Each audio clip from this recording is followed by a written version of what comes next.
Lesho ngathi kuzofa mnandi.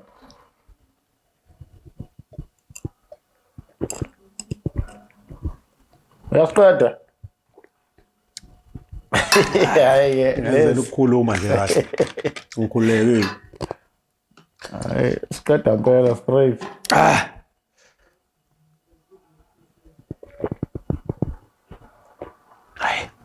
All right. Okay.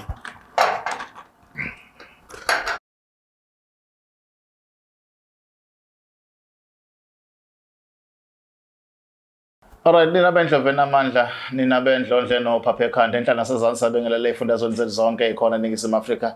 Le iBlack Live TV igama lohlelo ke libizwa ngokuthi indoda ayikhali. Sidingida inkinga eqondene namadoda sizwa ingonyuluko kaindoda. Sithi ayigonyuluko indoda sizwa ukuthi ngaphakathi ishiswa yini ngoba ingxenye yabantu abaningi eNingizimu Afrika basesayidini kakhulu labantu besifazane neinkinga, which is into engekho wrong. Kodwa namadoda ayakhala athi ayafuna ukunakwa ngoba nawo anazi inkinga lapha nalapha. Amanye nje yakhala ngemali yokuza ukuthi imingenhla ithe ngqe. So sizozwa ke namhlanje ukuthi ubhutosi la esinaye la uze ngani. Igama lami Kesichaka ngokaloqa thamela nalo udaba siza nalo. Mfowethu asibingelele. Kunjani kodwa? Sikhona njani ni? Hayi sikhona siyaphila nathi. Ngani yakwethu. Mfowethu ngiyazi ukuthi lapha ekhaya njengoba nje ubhalile nawe weza la kukhona udaba lokushisa ngaphakathi ofuna ukukhuluma ngalo. Ake siqale sithole nje ukuthi umsuka wakho ekhuleni kwakhe ekuzalekeni uzalelwephi ukhulelephi ufundephi baphodlana nabo amanqamqeshe. Hayi mfowethu ngathi igama lami nguThabiso ngakwaNtuli. Ngikhulele eShowe esigodini saseMpumazi ngafunda khona ngenxa yokushintsha kwesimo sempilo. Ngagcina ngafika la esengikhona manje ukushintsha izikole lapha nalapha. Abafowethu engangikhula nabo kuyenzeka uma bekwenzekile ngaye ekhaya ngibabona abanye kanti abanye khona la elokushini engihlala khona bakhona impela sigula nabo nje siyazwana. Got it. Manje ekukhuleni kwakho mhlawumbe mawasho silandise endaweni yokufunda ufunde kuphi mhlawumbe uzaleke efamily enjani becebile imikahle umama nobaba bethathene ngokomshado noma bekwabantu nje abahlangane bahlukana? Hayi yona ke leyo mndeni ubethi ithi ayibe indida indlela engazaleka ngayo ngazalelwe ekhaya komama.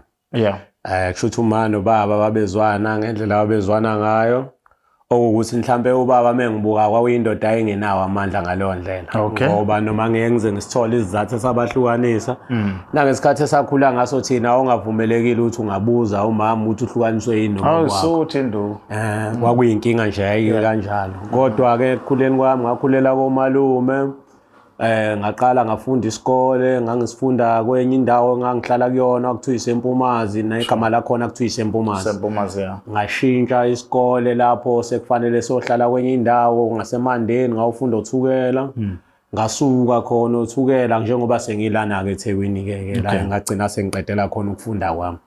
Alright, mhlambe ke asingena odabeni oze ngalo namhlanje ukuthi mhlambe yini le ofuna ukuyigonyuluka njengendoda kulolu hlelo sithi khona indoda ayikhali. Ukhaliswa yini wena emadoda onke engakhala? Mfowethu. Ibona abantu besimame mfowethu. Yabona abantu besimame ungagcina uthi mhlawumbe bathi abafane ngendlela okujwayele ukuthi kwenzeke ngayo. Uma ngabe uzogilwa omunye uthola omunye nomunye ucishe enza into esayithi ifane nale so nje mfethu engihlukumeza kakhulu omunye umuntu wesifazane nami ngiyindoda nje ayithandela abantu besifazane itholele lo kodwa la eyayithi mangabe ithola imfudumalo khona ibona kunethemba yayithi ayihlale khona. So kushuthi umuntu engathi ngithi ngimbona ukuthi ukwenza kwakhe kukhombisa ukuphila ngithi ngiyahlala kuyena. Mfowethu ngathola sengithola kamuva ukuthi akuyona lento engiyitshela ukuthi kuyiyona. Ngayithola sengikwenkulu inkinga impela mfethu noma ngizothi ubishi ngazi ukuthi ngayibiza ngani kodwa yona ngathola ukuthi hayi ngisenkingeni. Iyona le ngithema ngabe ngizwa ngendaba edingidwa la ekhaya ngizwa ngabanye abafowethu abake beza la besho ukuthi bake bafike bagonyuluka nami ngase ngithi ake ngize ngizogonyuluka njengoba ngilala namhlanje. Kwenzakalani mfowethu sithatha usibeke usisi nhlanganaphi kwenzakalani kuqhubeka kanjani iza kanjani ezifika enhlizweni yakho nokulimala kwayo? Mfowethu wethu bengumuntu bethanda mina ukuyizulela evakashela abangani njengoba ngangikhulele komalume nje okusho ukuthi la engihlala khona angikho ngaphansi kwesandla sabazali ngoba phela umalume la hlala khona naye uhlala khona nomndeni wakhe nami la ngihlala khona ngihlala ngaphansi kwesandla soma so uma mengabe engekho naye mhlawumbe kukhona izinto awayilungisa ngisuye ngingedwa so ngumuntu ojwayele ukuthi ebeyedwa so isona sikhathi ke leso esagcina ngisebenzise ekuthenini ngikwazi ukuyivakashela abangani bami engikhumbulele ngivakashelana so ngagcina ngivakashela umngani wami ke omunye wayehlala eHammersdale ngile kuyena bekuyinjwayelo nje ukuthi ngiye khona ngifike ngitholele omunye usisi sithi ukubonisana kabili kathathu hayi impela usisi avume futhi ngambona ukuthi uyafanele kuumuntu wesifazane impela engaphilisana naye alright mntaka mhlambe ake sizwe ke manje ukuthi kule nkinga ke kuletha la njengamanje mhlambe usithatha usibeke kuyona kulomuntu wakho ukuthi wahamba wahlangana naye mfowethu emva ukuthi sesihlangene mfowethu siqhubeka sibonana ngendlela esibonana ngayo njalo uma bengivakashile eHammersdale siyabonana sisebenzisa indawo yalo mfowethu lengangijwayele ukuvakashela kuyena yomngane wami omkhulu kwahamba usisi wagcina esethi hayi ngeke kubo ngazuthi akaphathekile kahle usacela ukuthi ezohlalela ngala ngakumina ngoba kubo isimo sakhona nengalo umthetho ngathi ayiqinile shuthi abantu abaphuzayo ekhaya shuthi nje umndeni nje shuthi omahlaphahlapha hayi cha ngi-understand ngoba phela umuntu ngiyamthanda ngendlela asho ngakhona futhi yonke into ayisho ngiyayikholwa angimthathe umuntu afike ekhaya sihlalele kube mnandi sehlala nami-ke manje la ngihlala khona endlini yami umnandi nje yonke into imnandi nje ngicabanga ukuthi kwaze wacishe waphela boma 6 months kanje kanti ngapha ngemuva umuntu akashongo ngisho nokusho kubi ukuthi uyakiphi sekubhalwe kuma-post yonke indawo kuthiwa missing uyakucingwa nasey'koleni kuyamenyezelwa nako Facebook ukuthi umuntu waduka akaziwa manje kumngani wami lo engangijwayele ukumvakashela ngenxa yokungabi nayo ifoni eyodwa ngicabanga ukuthi inamba yami wayengasenayo ukuthi engazise phela ukuze ngizokwenza amaminzi mina ukuthi sicontacte abantu bakwantombazane ukuze bezokhululeka bengaqhubeki bemcina mina ngazi lutho ngihlalele kumnandi nomuntu wami umfowethu ngala yena wazisima ukuthi simi kanjani shuthi naze egcine esesatshiswa umfowabo omdala esho ukuthi yazi mengabe ukuthi abantu abazali balentombazane bazokwazi ukuthi umngani wakho lo ojwayele ukufika la uhambe nalengane wena uzongena enkingeni futhi ngokusaba ke kwamngani wami ayavela hambo eveza kubo wantombazane yasho ukuthi cha yena uyazi ukuthi intombazane yashonaphi yahamba nomngane wakhe kanje bembuza bethuleleni isikhathi sonke wathi hayi bengazi ukuthi mhlawumbe kuzoba into eserious kangaka manje useyabona ukuthi nesikhathi siyahamba so ingakhethi akakalamulele umama lo sezwelana hayi ngabikho nkinga ndawo kumama lo kusho ukuthi intombazana ahambe emaphoyiseni afike yasho ukuthi uyawuthola umkhondo kanje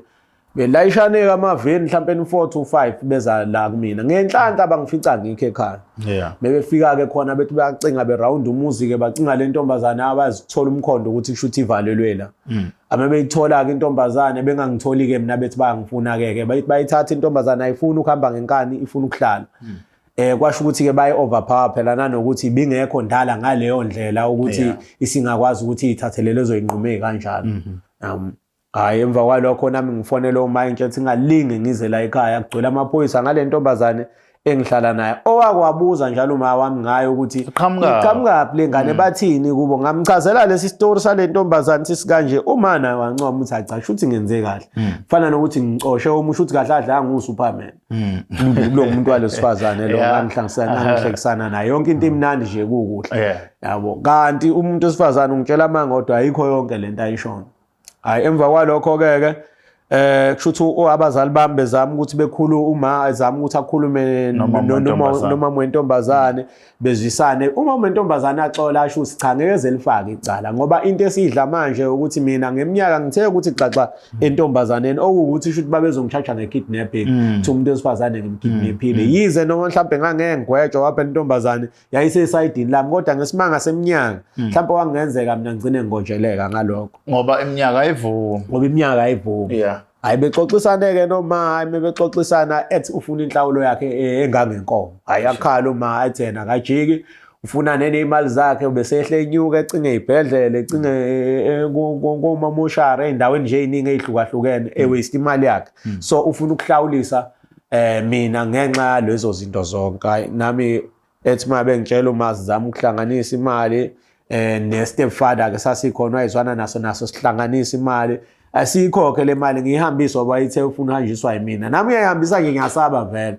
kodwa sengiqunga isibindi sokuthi ngoba bayazi ekhaya ukuthi ngiyaphi kungcono mhlambe ngeke bengenze lutho. Bapho ubhuti kangani intombazane bakhona? Ubhuti wentombazane yona ayiqinisile umuntu ushuthi wayehlukumeza ubhuti wayo wayiphuza iwashisa ayishaya yabo lo muntu lenhlobo ethi mayidakwe idakelwe einganeni. Kodwa umama cha wayengadakwa nobaba wayengadakwa shuthi yona yayisi ibhinqa yonke into yenzela ukuthi mina ngivele ngizwelane nayo ngiyithathe ngihambe nayo. Manje bafumana ngoba wena ukhuluma ngontombazana kodwa mangezwe sofa ukuqala ukukhuluma usesayidini lakho kukahle futhi ikephi kanti inkinga la? Inkinga la la sekufala gonyuluka khona udliwa yini? Inkinga ke bafo njengoba ngihlala nalomuntu wesifazane inkinga iqala la ekuthenini sengingenelela uma wayo lentombazane useyangazi. Okay. Mase ngazi uma wentombazane ngihambe ngiyokhokha kubo kentombazane ngikhokhela omanqushana and enye into eyinkinga uma uthandana nomuntu mfethu ugcina umtshela izimfihlo zakho. Okay. Angitshela intombazane wakunemali nje engangiyilindile ayingasifike ngakimina ngitshela ukuthi hayi izimo ihamba kanje ihamba kanje. So mengicabanga ngendlela yami ngoba ulwazi angilwazi kuzokube manje. Mengicabanga njengamanje intombazane yatshela uma wayo noma wayebona ukuthi shuthi njengoba ngizamile shuthi ngumuntu okwaziyo ukuzama. Omega. Oh yeah mhlambe ongaxakekile ngaleyo ndlela. Yeah. Shuthi yathi mabeyitshela mhlambe noma wayemtshela ngokuthi mina ngase izimo zibe zikanje wavele wayithwala intombazane wayisenyangeni. Mina ngicabanga ngoba yayisenyangeni ngiyakhumbula ilanga engifonela ngithi ngikhuluma nayo ngizwa umsindo ngiyayibuza ukuthi ikephi yathi thunyoma wayo enyangeni. Nganganaka ke phela mina ngoba vele phela ngangalindele lutho. Only to find out ukuthi ekuhambeni kwesikhathi nalomuntu wesifazane njengoba sizwana naye usefika ngokungivakashela ke manje usebuyelile kubo ngahlawula futhi sengumkhwenyana. Uyafika ngokuzongivakashela njalo mengabe ngize kulomuntu wesifazane mengabe ngomhlangabeze eThekwini nayi imizwa yami vele ibe ngenye indlela. Uyabona nje ngithi ngihamba naye eTaxini ngisuke ngibeke ngishiya ikhwama ngaphambili nginganaki. Okay. Thatha umuntu wesifazane lokho ngangakunaki ngangitshe shuthi imizwa yami ngiyamthanda ngendlela ngithanda ngayo. Only to find out emva kwesikhathi ke sesiye saxabana sengithola ukuthi lo muntu wesifazane ayekho loyal ngalendlela engitshela ngayo. Ngazama ukudambisa uthando lwami kuyena ngazama ukudambisa uthando lwami kuyena ngaze ngathola omunye umuntu mhlawumbe wayeyena ongisiza ukuthi ngikwazi ukuthi ngiphume kulomuntu wesifazane njengoba sazizwana kangaka. Hambe ngifika kulomuntu wesifazane ngithi ngiyamthinta umuntu wesifazane hayi imizwa ithule nje.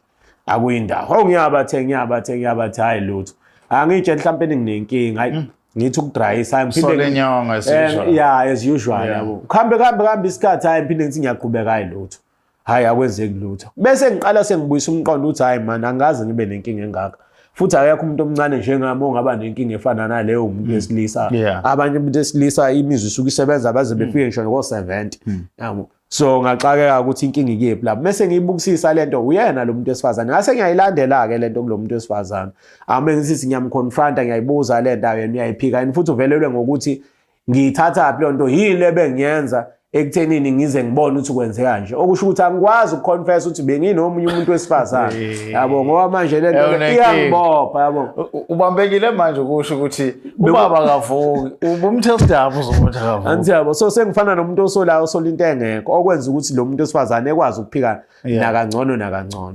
okungangokuthi ngaze ngagcina yena sengikwazi ukumbamba right handed futhi nakhona ngoba ngamphuca ifoni akade ngimthengele yona kanti ipin code vele ngiyayazi ngena khona ngithi ngiyabuka lama message ko WhatsApp na ko Facebook hayi lo muntu ayempela hayi ukuthi ujola nomuntu ayedwa nje uthi umuntu oyijolelayo nje ukhululekile nje futhi into zakhe futhi ngasizwa yilokho ukuthenini ngalokho ngitshela mhlawumbe mina ngiya overreact ngavele ngaba nesiqiniseko sokuthi hayi man sengibuyisa umqondo zonke lezi zinto ayizisho kumina ukuthi ngale nkathi lo muntu ethu useyinyangeni futhi vele la ekhaya basebenza ngazi inyanga mhlawumbe vele into zabo sengibuka nanokuthi ngingenzeka futhi ukuthi vele possible ukuthi yenze lento lo muntu wesifazane zama ukuthi mina ngingahlukani naye kube yimina kuphela ngoba futhi ngase ngimthembise nanokuthi izimo kusasa singase sihambe na kangcono kakhulu kunamanje. So nje lo muntu wesifazane wadala ukuthi mfethu ngithi mabe ngiyibheka yonke lento ngibona ukuthi ishuthi imali nayo inayo umthelela nabantu besifazane waphela zonke lezi zinto ingoba zihlose nayo imali phakathi nayo ikhona iyathinteka so wazama ngazo zonke indlela okuthi umuntu wesifazane ungake yena uyitshela ukuthi uze ngothando umuntu mabe sebona ubunjalo bakho ukuthi wena umuntu kanje ngeke umazi ukuthi iziphi izenza angazenza kuwena ukuze akugcine. Iyiphi inkinga manje? Inkinga ukuthi usobaba la kavuki. Hayi mfowethu hayi inkinga ke lo ndawo usobaba impela kavuki mfowethu. lokhu manje since kwenzeka lento ukhulumile naye usisi wakho wa confess ukuthi uyayazi lento noma khona la uhambe khona uyaphika uthi into ayikho inkinga nje kushuthi kumina akanankinga ndawo yena akaze ezeze lutho futhi akayenzi lento ongangokuthi ngaze yagcina ngimdikila ngagcina nje ngimblocka nje eindaweni zokuxhumana into ezingixhumanisa naye ngavele ngamshiya kanjalo. Since kwenzeka lento kwaze nje niphinde nihlangane nilale ubone ukuthi yasipana ngakuyena. Cha mfuthu ngize ngiqamba mangasiphinda sahlangana nanokuthi lezi zinto engase ngimbambe kuzona zavele saliqeda ngangivele ngumuntu onjalo ngisho ngikhula ke mina mabe ngitshona meke ngathola intombi uthi jola nomunye umuntu hayi cha bengakwazi ukuyishera shembe ngiyishiya nje ngibuye ngizamele kwenye indawo ngoba naye lo ngamthola nje vele nami ngikade ngithandanela nomunye ngathola le ngambona ngathi uyaphila ngavele ngasticka kuyena olithi ufind out ukuthi lo muntu lo kanti unjena ke sure. Uyayibukela ke nawe uyayizwela uhleli lapha ekhaya unethezekile ubuka lolu hlelo esikhuluma khona namadoda sizwe nje gonyuluka mawuzwa ngithule ekhuluma umlibe ngenxa ukuthi sifuna khiphe yonke into engaphakathi ungabikho nokukodwa kusalayo le ndoda ke sikhuluma nayo manje iyayinomuntu esifazane lethandana naye wagcina lo muntu esifazane ephambanisa inkomishi lapha esithweni sangasese ukuze uma le ndoda ilala nomunye umuntu linganyakazi inhlobo even today alinyakazi ngenxa yomuntu esifazane owagila umkhuba phe kwakhe kodwa manje akasamthandi. So but asibuze umbuzo ogcina usiseyivala lento wena ngesikhathi udecide nje ukuthi ke manje siyomkhokhela ngiyakubona kama ukuthi umama wayesekuphoqa uma wentombazana kodwa wona wawumbona nomakoti kuyena lo sisi. Hayi mfuthu ngiqamba mangangimbona umakoti hayi cha yena ngeke ngiqamba ama qualities wayenothando yabona lenhlobo eromantic ehlezi ilele la yabo uyakwazi ukubonisana nayo yonke into yayi right yayi right yonke lento umuntu esanami lento yaxakeka ngokuthi aphinde mhlambe wathi mebuyele emuva abuyela kubantu bakhe vele wavele obvious ake ngimthole phela esingile mhlambe waye nabantu bakhe wathi mesebuyele emuva sebuyele khona okwavele wavuka laba begcine khona bayiqhubekela ngaleyo ndlela ngeke ngize ngazi kodwa nje yena izenzo zakhe hayi wayithembisa mfowethu ngeke ngisho ukuthi ngangimbona makoti. Njengamanje uthi lo shuni lomshini lo awusebenzi umile njengoba umile nje abantu besifazane bayakhuluma mfethu bakhuluma nawe and then into level abayixoxa around mouth around mouth ngaphandle lento eyenzeka empilweni yakho manje afetha kangakanani ekuyithembe njengendoda. Hayi mfuthu yabona nje angifuni ukudlala ngayo wena bafu yabona nje manje sengavele ngakhetha ukuthi ngenze nje wena bafu how ngenza nje nami manje ngikhohlwe izitori eziningi ukuze ngizoba umuntu ongconywana noma ngizizwe ngingcono yingoba ngivele ngizenzele kanje kuphela noma usuwenze kanje kungavuki amfuthi ngihamba ngiyolala endlini ngiyazama lapha nalapha nanokuthi imali angakayitholi meke ngayithola angicabanga ukuye men's clinic ngathi ngikhuluma nabanye abafowethu ngithi ngizoya men's clinic hayi bangitshela ukuthi laba bafethu men's clinic kuyabiza kuyenzeka futhi bengakusizi so ugqozi lami la ngokwehla ngiyasaba ke futhi nokuye inyangeni phela obe inyanga ngathi zinginika lezi zinto asezinginikezwa kuwesi ke manje straight khona imvusankunzi khona zonke izinto nakho akazi ukusebenzisa. Cha mfowethu ukuthi nivele nalento le ibisayintsha mfowethu bengakafinyeleli khona kodwa ngicanga ukuthi ezinye zezinto vele njengamanje ikhona izinto engidlayo eziklinayo yabo ngomafutha engwenya nezinye izinto ngisarelaxile nje mfowethu ngiyigcilelela kuphela kwamanje kodwa ekuhambeni wesikhathi mhlambe nje makuphela lo nyaka ngizothi mase ngibona ngonyaka ozabe kuyila ngiqaleka kahle ke ngibona ukuthi ngimisa kanjani ngoba ngifuna ukuthi ngiqale ngiyikline nje lento yangiphoxa kakhulu mhlambe 3 times ilokhu yenzeka ngaphoxa ngavele athi angalokhu ngiyiphoxanisa namantombazana angivele ngiyime bese ngizama ukuyiklina ke ngisebenzise lezi zinto ezikhucululayo lezi zabantu besizulu ke lezi ezitholakala emafamasi ngoba ngeke uye kumuntu oyinyanga namhlanje uzothi uyaya khona kanti usiyocosha okunye ongakwazi wena manje ingqondo yakho ngabantu besifazana sensogilwe lo muntu osifazana obumthanda ithini uyabona uqhubeka uganwa uyayibona uba ne relationship eqondile serious after zonke le wombe noma uthi usuyayishayela uyadlula nje. Hayi mfowethu ngeke ngiqamba manga mfowethu hayi ngenzeka ngemlingo ukuthi ngiyithole ngisebudlelwaneni okwamanje mfowethu hayi angikakaboni mfowethu ngoba impela bonke abantu besifazane ngathi ukuzwana nabo noma lo kuyinto eyathi ukuthi ayithi ukuthi xaxa kakhulu kodwa nje abantu besifazane bebonke mfethu umuntu nomuntu uhleze nezakhe ngeindlela ezihlukahlukene so manje akuseyona into engiyifaka engqondweni yami ukuthi iyona into engisebenza phezulu kwayo noma into engithi ngiyayifuna kusasa into esingayicacela endleleni nje mabe ngiqhubeka mhlawumbe nalo engimtholayo kuzenzakala yabo nje sengifuna nje manje bathi chemistry abaziyo sengifuna kube khona lo nto enjalo ke manje angisafuni kuhlelwe yimina wami kuhlelwe yimina kubheda konke Futhi asibonge ngodaba lakho sethela udaba lakho sithemba ukuthi usizo uzotholakala nawe ubuyele egemini ube indoda njengamanye amadoda. Ayikho into engifuna njengaleyo bafo njalo impela mfowethu. Babukele be-Black Live TV emakhaya yakuzwa-ke sikhuluma ngakho namhlanje. Inhloso nqangi yethu akukhona ukuyintathela ngestory nje kuphela kodwa ukubuka ngoba kukhona indoda ethule lapho kodwa eququdwa ubunzima bokungagonyoloki isho ukuthi idliwa yini. Lolu hlelo-ke olweni madoda sizokhuluma nani sizozwa ukuthi indoda idliwa yini kulolu hlelo oluthi indoda ayikhali. La amadoda ayakhala elisasikhaleni samadoda la akhala khona wozokhala nathi la siza ukuthi kubuhlungu uphi sithola indlela ukuthi usizakale ululame ube indoda eqotho. Igama lami ke Sichaka ngwalapha kaloqa anisale kahle for now siphinde sibonane kokuzayo.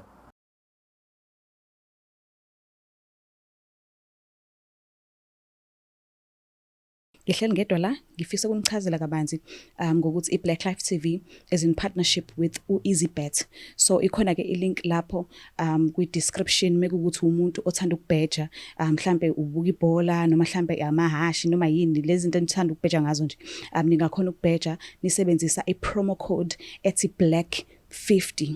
Ngiyathemba ukuthi ngiyakhumbula uBlack wethu uthi uno Q akusiyona uCK but uno Q, so usebenzisa uthi black 50 i-promo code mufuna ukubheja so immediately uregister ku EasyBet mawusebenzisa i-promo code ethi black50 uyakhona ukuthi uthole i-voucher ka-50 rand mahala mase bekunikeza nama spins ay-25. So ibani ni register, ngiyathanda kakhulu. Bye. It's the Black Live TV.